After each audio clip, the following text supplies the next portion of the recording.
Dan yang ketiga, di sepanjang bulan Ramadan, khususnya 10 hari bulan Ramadan. Ini waktu yang sangat mulia. Pertanyaannya Bapak Ibu sekalian, dari 3 waktu utama di dalam Islam, yang tidak sama dengan waktu-waktu yang lainnya, yang paling utama yang mana? 10 hari bulan pertama, 10 hari pertama bulan Zulhijjah, 10 hari pertama bulan Muharram, atau bulan Ramadan? Bulan Ramadan. Karena ada di antara 3 ini yang tidak ada di dalam Ramadan, tetapi tidak ada di bulan Muharram maupun bulan Zulhijjah. Kalau di bulan Ramadan, Rasulullah menyampaikan di pungkasan bulan Sa'ban, menyampaikan akan datang kepada kita semuanya bulan Ramadan, bulan mulia, bulan agung, bulan penuh berkah. Maka pintu-pintu surga dibuka selebar-lebarnya, pintu neraka ditutup serapat-rapatnya, setan dibelenggu. Itu hanya ada di bulan Ramadan. Tapi di bulan Zulhijjah yang utama tadi, Allah mencintai amalan 10 hari pertama. Di bulan Muharram, orang-orang juga diangkat amalnya di hadapan Allah. Itu tidak ditutup pintu-pintu neraka, tidak dibuka pintu-pintu surga. Hanya itu dilakukan ada di bulan Ramadan. Ya. Maka ibu bapak sekalian, Ramadan yang penuh dengan kemuliaan ini, tadi ya, surga dibuka, yang di bulan-bulan lain tidak pernah dibuka pintu surga. Ya, dan hanya di bulan Ramadan saja. Raos napa mboten, Pak? Pintu surga Ramadan dibuka. Ke-8 nama pintu surga itu dibuka seluas-luasnya. Rasa napa mboten? Enggak rasa ya. Pintu neraka ditutup enggak rasa ya. Jenengan lewat mall aja, di depan pintu mall itu pintu ini dibuka, rasa mboten. Masa pintu surga lho bulan 8 dibuka semuanya. Maka pangapunten sekali sampai Rasulullah itu ngendikan ya, di dalam hadis ini, di pungkasan hadis ini belum mengatakan faman haroma, faman khurima khairaha faqad khurima kulliha. Sing sapa wonge diharamkan dari kebaikan Ramadan, maka faqad pasti dia akan diharamkan dari kebaikan di bulan-bulan yang lainnya. Lek Ramadan pintu surga sudah dibuka, pintu neraka sudah ditutup, setan pun dibelenggu, kok urung iso khatam satu khataman, fakot pasti dia di bulan yang lain nggak akan pernah bisa menghatamkan satu khataman. Kalau di bulan Ramadan pintu surga dibuka, jin setan dibelenggu, nggak bisa apa-apain gitu ya. Tapi kok kita sih gak gelem jamaah yang masjid, pasti di luar bulan Ramadan dia dijamin fakot nggak pernah dia pergi ke masjid. Itu Pak, sampai kayak gitu, di ancaman ini buat orang, buat introspeksi buat kita. Ya. Tapi saya kan ya si ono Pak ya. Setannya mesti belenggu tapi saya ya, itu tanda bahwa setan sudah berubah berganti manusia. Berarti itu tanda Pak. Kalau kita masih melakukan dosa dan kemaksiatan di waktu bulan Ramadan Pak, itu setan yang bukan main. Bukan yang main bukan setan. Tapi itu adalah hawa nafsu yang sudah menguasai kita. Maka kalau itu sampai pernah terjadi Pak, maka di bulan Ramadan pun sudah nggak terlaluan, malah nggak karu-karuan. Ini ya.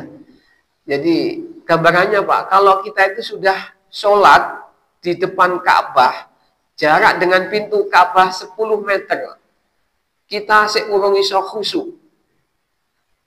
Halo, kita belum bisa khusyuk dalam kondisi seperti itu Pak. Mau di tempat mana lagi kita bisa khusyuk sholatnya.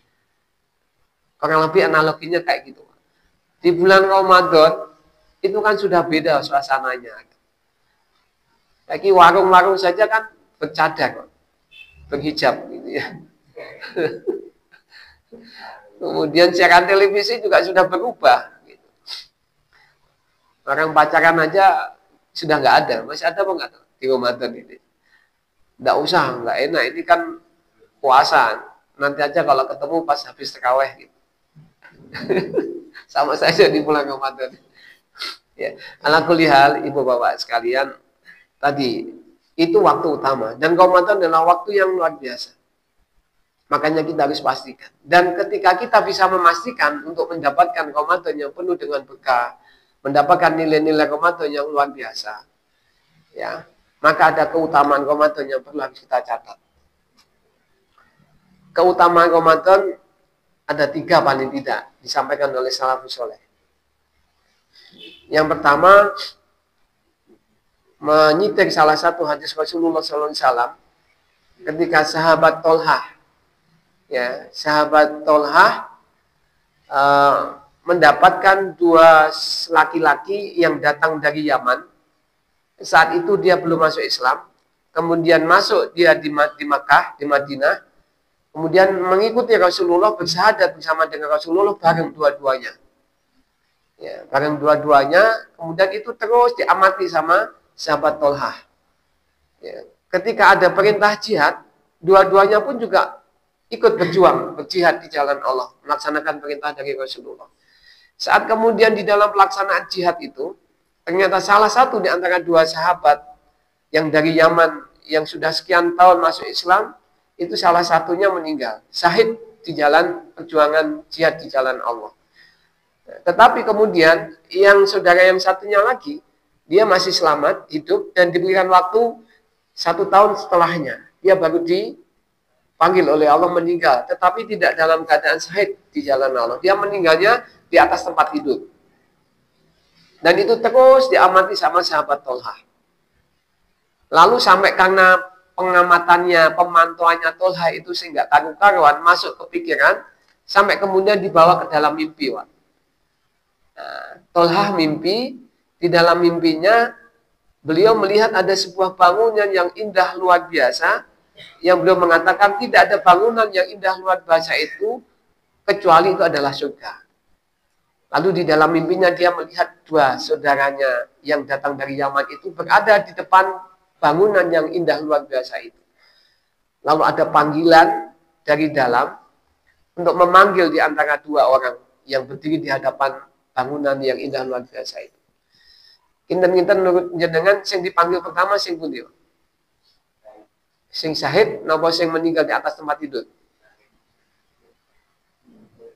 Sing pundi, Pak? Iya, yang inilah yang menjadikan bingung Tolhah. Ternyata panggilan pertama untuk masuk di surga itu adalah orang yang meninggal di atas tempat tidur. Bukan orang yang syahid, padahal syahid itu adalah amalan puncak di dalam Islam. Sampai kemudian Tolhah terbangun, bingung dia mikir, kudune kan yang syahid ini yang dipanggil pertama. Tapi kenapa yang meninggal di atas tempat tidur? Maka kemudian Tolhah paginya langsung nemui sahabat yang dianggap mampu ditanyai. Kemudian jawabannya tidak memberikan kepuasan di dalam dirinya. Kemudian dia beralih lagi sampai beberapa sahabat ditanya, sampai ini didengar sama Rasulullah. Sampai Rasulullah kemudian memanggil Tolhah, ya Tolhah, jani nopo sing panjenengan pikir nih, nopo to sing terjadi. Gini, akhirnya diceritakan sampai kemudian Rasulullah, oh gitu. Kemudian Rasulullah mengatakan, ya Tolhah, bukankah engkau tahu sahabat yang kedua yang meninggal di atas tempat tidur itu sudah diberikan 1 Ramadan lebih banyak dibandingkan dengan sahabat yang meninggal syahid di jalan Allah. Sudah diberikan waktu 1 tahun lebih banyak dibandingkan dengan sahabat yang meninggal syahid di jalan Allah. Iya Rasul, kata Tolhah. Dan 1 tahun itulah dia mendapatkan 1 Ramadan yang lebih banyak. Dan 1 tahun itulah dia mendapatkan amalan-amalan sholat yang lebih banyak.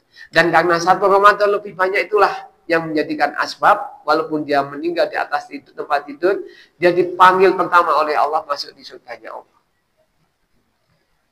Itu Bapak Ibu sekalian, keutamaan Ramadan. Selisih 1 Ramadan menjadikan selisih di surganya Allah yang bertingkat-tingkat. Ya. Maka kemudian, ya bagaimana kita tidak menganggap sepele, harus mengistimewakan betul Ramadan kita. Itu. Yang kedua, Ramadan secara bahasa itu dari kata romdo. Romdo itu panas, membakar. Ya, maka Ramadan itu secara istilah para ulama salaf mengartikan di saat Ramadan inilah momentum waktu saatnya untuk pemutihan, untuk membakar dosa kesalahan kita. Ya. Sinten sing boten kagungan dosa kan kesalahan. Semua kita pasti punya dosa dan kesalahan. Kullu bani Adam khata' wa man khari khata'i at-tawwabin. Jadi saatnya Bapak Ibu sekalian, Ramadan ini kita ngelis, Pak. Mungkin dulu kita pernah bentak orang tua kita, tapi orang tua kita saat ini sudah tidak ada. Mungkin dulu kita pernah menjadikan orang tua hatinya bersedih, tapi orang tua kita hari ini sudah tidak ada. Saatnya nih Pak untuk pemutihan. Ya, untuk mohon berdoa kepada Allah, beristighfar sebanyak-banyaknya supaya Allah menghapuskan dosa dan kesalahan kita. Itu keutamaan. Makanya Ramadan jangan disia-siakan. Dan keutamaan yang ketiga, Bapak Ibu sekalian, Imam Ibnu Qudamah pernah mengatakan, salah satu amal, ada 3 amal, la tuzakku bihi mizan. Kalau 3 amal atau salah satu di antaranya ini ditaruh di atas mizan, periksa Pak, mizan. Lentos ini belum pernah tahu. Mizan ini timbangannya Gusti Allah itu, untuk menimbang antara dosa, kesalahan, dan kebaikan hamba-hambanya. Kalau mizan ini ditaruh 3 amalan tadi Pak, atau salah satu di antara amalan itu, mizan ini akan goyah, seakan-akan jebol, nggak mampu menampung ganjaran pahala dari 3 amal tadi, kata Imam Ibnu Qudamah.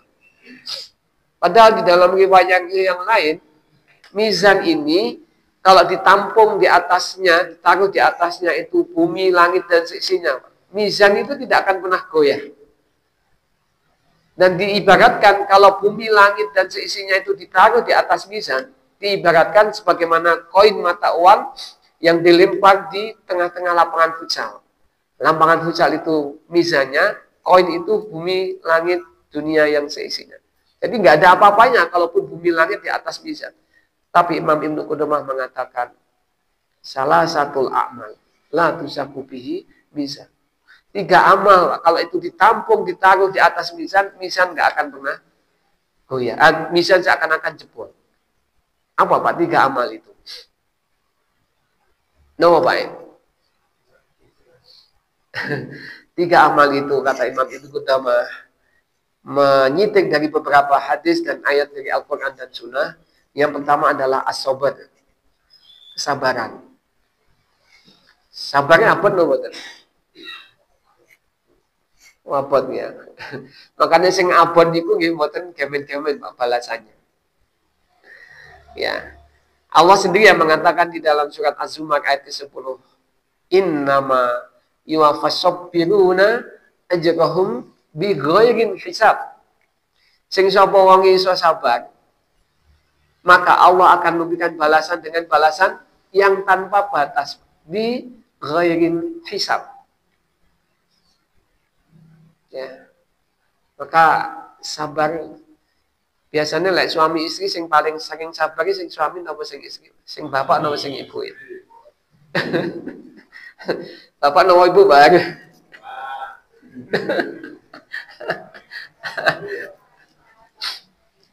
Ya. Ya itulah, jadi ya dua-duanya dituntut untuk bisa bersabar ya. Makanya kalau Allah sendiri yang mencontohkan doa di dalam Al-Quran untuk permohonan kesabaran kepada Allah, Allahumma afrik alaina sabron wasabbit aqdamana wansurna 'alal qaumil kafirin. Ya Allah, penuhilah hati kami dengan kesabaran. Bahasanya pakai afrik ya. Afrik alaina sabron wasabbit aqdamana wansurna 'alal qaumil kafirin. Bahasanya secara bahasa kata afrik itu seperti gelas. Gelas itu kosong, kalau diisi batu krakal itu tesih wonten panggenan apa mboten di dalamnya? Ada. Kalau diisi pasir masih ada enggak ruang kosong? Masih. Nah, menawi diisi toyo. Enggak penuh, Pak. Jadi penuh diisi kakak, diisi pasir, sama diisi toyo. Mana yang tidak ada ruang sama sekali? Diisi air. Maka yang disebut dengan afrik itu seperti itu. Jadi hati itu ibaratkan gelas tadi. Ya. Sedangkan afrik itu air yang memenuhi gelas tadi. Jadi kalau afrik alaina sobron, tidak ada satu ruang kosong sedikit pun di dalam hati itu kecuali di dalamnya ada kesabaran. Saken boten Pak ngoten niku. Wabot ya. Contohnya siapa? Rasulullah Muhammad SAW. Ya Rasul kan sudah dibedah Pak hatinya, dadanya 2 kali, hatinya dicuci 2 kali oleh malaikat Jibril. Ya. Makanya innama yuwaffas sabiruna ajrahum bighairi hisab gitu. Ya. Hati penuh dengan kesabaran, tidak ada satu ruang kosong pun di dalamnya kecuali kesabaran. Sabar di dalam ujian, sabar di dalam ketaatan, sabar di dalam meninggalkan dosa dan kemaksiatan. Itu yang paling abot nih Pak. Abot kapel loh. Sing paling apa sing pundi dia? Sabar kan ada 3 ya. Sabar di dalam melaksanakan amal soleh, sabar dalam meninggalkan dosa dan kemaksiatan, sabar di dalam ujian, musibah dan seterusnya dari Allah.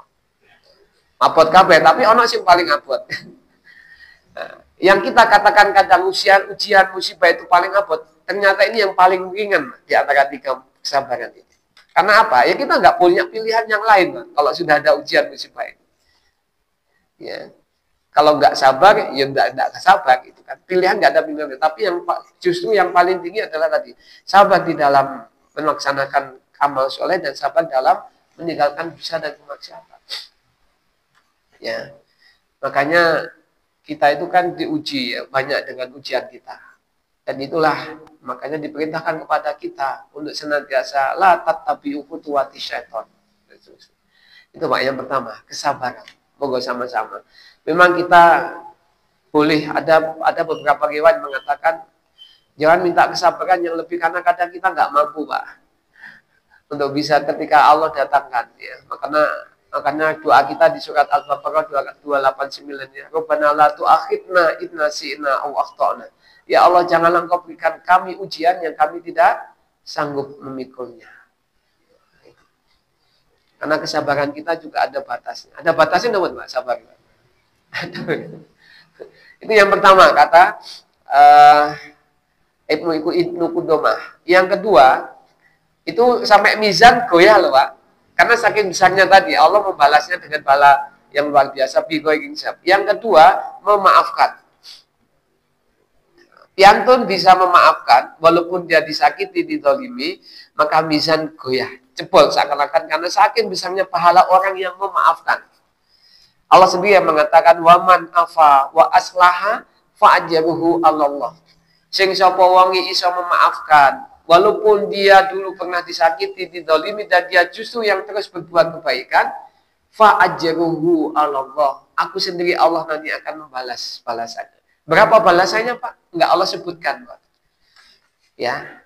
Kalau Allah biasanya menyebutkan balasan terhadap amal ibadah manusia itu disebutkan. Barang siapa yang sholat berjamaah, dia akan mendapatkan 27 kali lipat. Barang siapa dia berinfak, dia akan dilipat gandakan 10 kali, 70 kali, sampai 700 kali, dan seterusnya. Tapi untuk 3 itu enggak Allah sebutkan. Karena memang Allah sendiri yang tahu dan saking besarnya. Itu Pak, memaafkan. Apa buatan Pak, memaafkan. Ya wes, lesan kita tak ngapuro. Tangan kita bersalaman. Ini ngelalek ini kok ya angel. Kalau melupakan nanti dulu gitu. Itu sabar no, memaafkan no. Padahal pun salaman no, Pak. Kayak lesannya pun ngendikan, ya wis tak ngapuro. Tapi lek ketemu ngoten pun lengos gitu. Memaafkan itu dari kata afwan. Afwan itu istilahnya di dalam bahasa Arab telapak kaki unta. Unta itu kalau berjalan di padang pasir, dia meninggalkan apa Pak? Telapak. Ya, telapak itulah yang disebut dengan afwan, yang ketika telapak itu ditinggalkan, maka ada angin yang meniup pasir, kemudian menutup telapak itu. Telapak menjadi hilang apa enggak, Pak? Membekas lagi apa tidak? Dan itulah afwan, memaafkan seperti itu. Sakit Pak. Saat ini yang kita penulis bukan hanya saya sudah hatam sekian kali, saya sudah qiyamul lail sekian kali, saya sudah puasa sekian kali, sunnah, Daud, Senin Kemis dan sebagainya. Tapi yang perlu kita list juga Pak, nama-nama Pak. Siapa mungkin ada satu nama yang masih tersimpan di dalam hati saya, yang sampai dengan saat ini itu belum saya lepaskan nama itu, sehingga ganjel terus, sampai kemudian menjadikan diri kita sulit melupakannya. Ya segera nama-nama itu segera dihilangkan. Kita itu bingung mikir nih wong, karena dulu pernah kita dizalimi, disakiti. Ning sing kita pikir itu enak turune, nyenyak tidurnya, makannya yo enak. Orang mikir belas. Sing lara sinten pisan? Ya sing mikir gitu ya. Makanya dulu pernah saya ceritakan itu, Pak. Ada seorang ibu-ibu, anaknya 3 masih kecil-kecil, ya kan? Masih ingat ya, Pak Iqbal. Lalu suaminya ngatakan, "Bu, niki awak dhewe iki butuh ragat. Aku mbok diizinkan untuk neng luar kota golek pendamelan sing rada apik untuk ngadati keluargane awake dhewe." Itu ibuke dipamiti ngoten. Kinten-kinten nek ibu dipamiti ngoten diizinkan ngoten, Bu. Ya, sama ibu tadi diizinkan. Ini kisah nyata loh, bukan karangan aja, bukan apa ya, fiktif. Lalu ibunya, "Yus Pak, boten nopo-nopo karena memang kita juga anak-anak sudah butuh biaya, butuh ragat, monggo jenengan tindak nyambut damel." 1 bulan pertama lancar, informasi, WA, komunikasi lancar, kiriman jemput lancar. Bulan kedua lancar, bulan ketiga lancar. Memasuki bulan keempat, Pak, tidak sampai 1 tahun. Dihubungi pun rada angel. WA pun jarang-jarang. Ya, kiriman gen pun mulai sendat-sendat. Bulan kelima, bulan keenam sudah sama sekali, Pak, tidak ada komunikasi. Angel dihubungi, nggak ada kiriman mandek. Kemudian di bulan selanjutnya, bulan ke-7, ada Pak, datang. Tetapi yang datang adalah surat bersambolkan warna hijau. Surat nawa. Akte cerai, Pak. Rasanya pripun Bu kata niki. Ya, ditunggu, diizinkan, tapi datang-datang adalah surat cerai. Sakit, Pak. Lalu kemudian setelah itu, ibu tadi setiap saat membayangkan wajah suaminya yang nggak pernah bisa melupakan. Begitu ketika dia membayangkan wajah suaminya, langsung keluar darah segar dari jalan kelahirannya. Bukan darah nifas, bukan darah mens, ya. Bukan darah apa lagi, Pak? Bukan darah lahir, ya, bukan darah ketika melahirkan itu enggak. Itu darah segar. Setiap bayangkan wajah suaminya. Karena saking mikirnya ya enggak karu-karu. Sampai akhirnya sakit, kurus badannya, dan beliau ketemu sama Ustadz Dr. Arif Alam Syahid. Akhirnya diberikan nasihat, "Bu, sudah.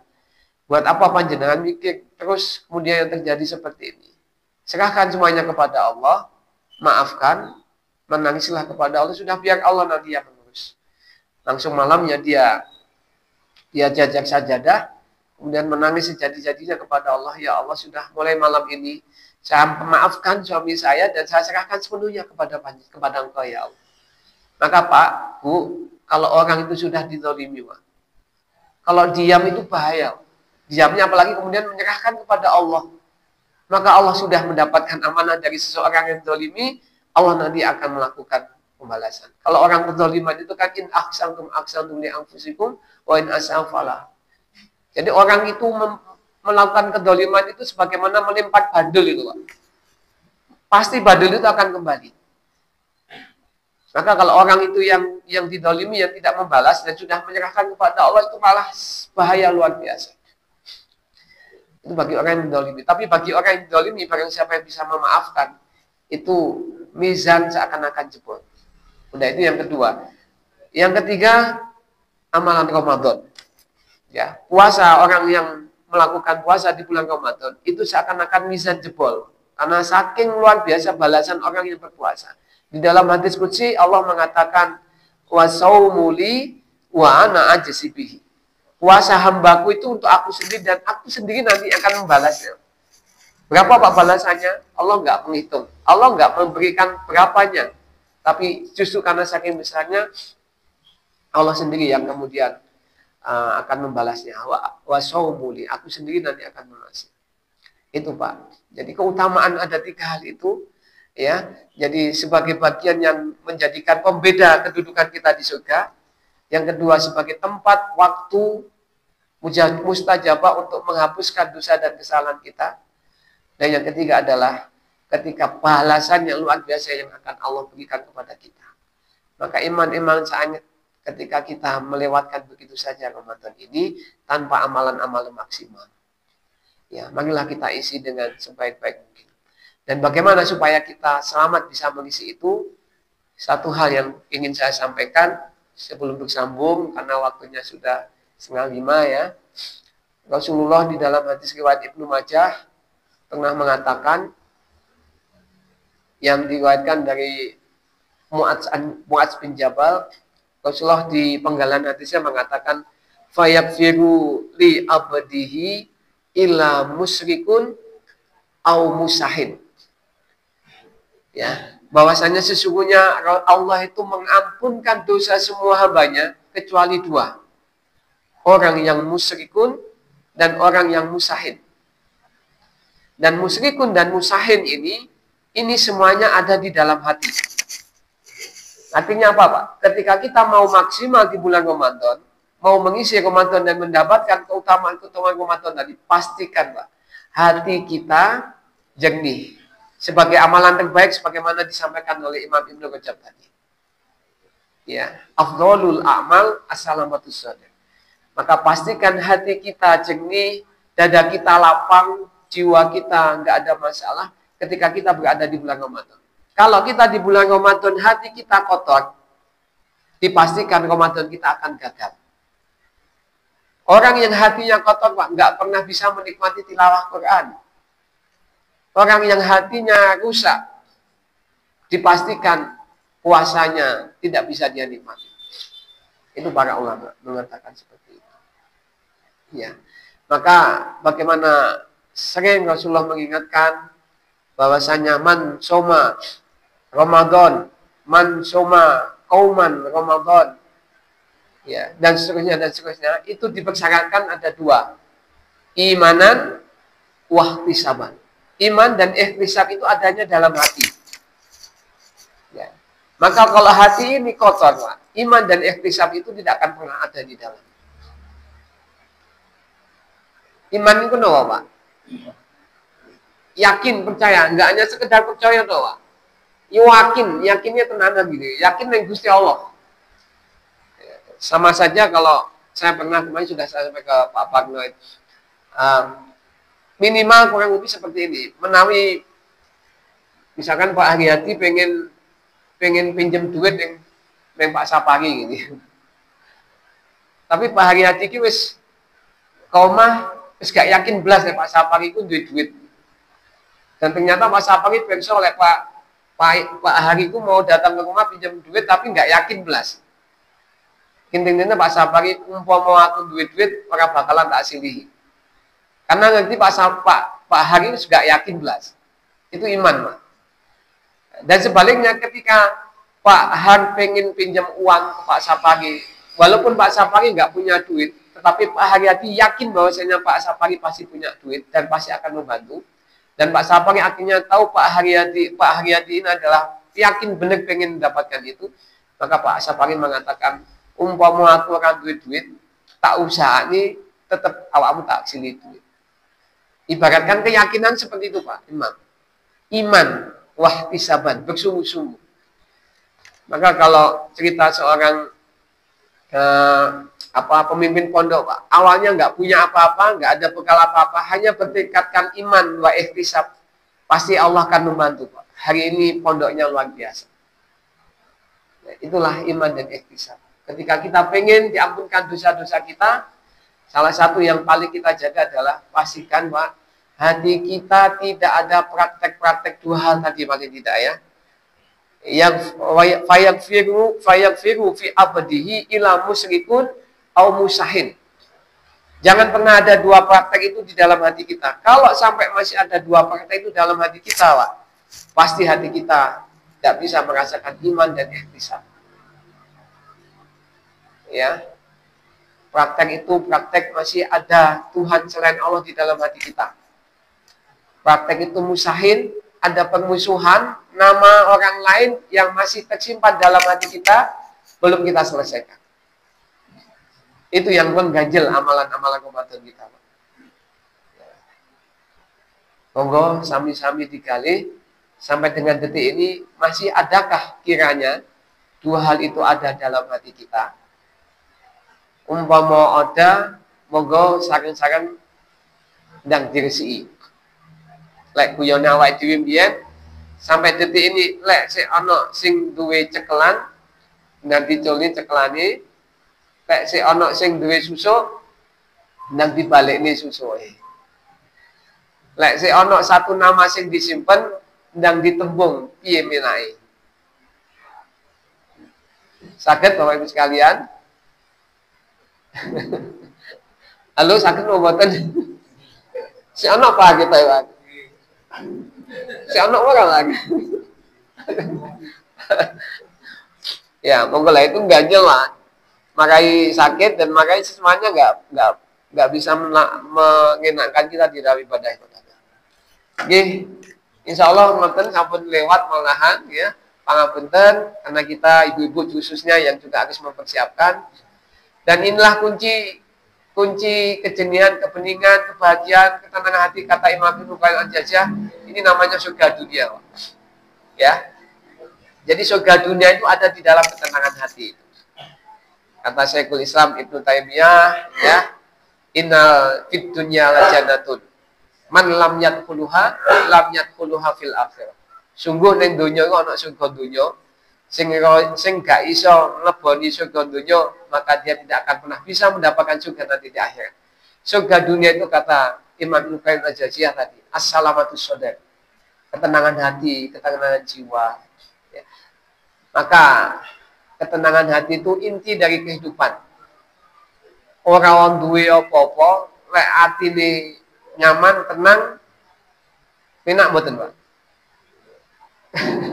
Lompomon duwe apa-apa nek atine ora tenang, penak mboten, Pak? Sing penak piye, Pak? Duwe apa-apa atine tenang.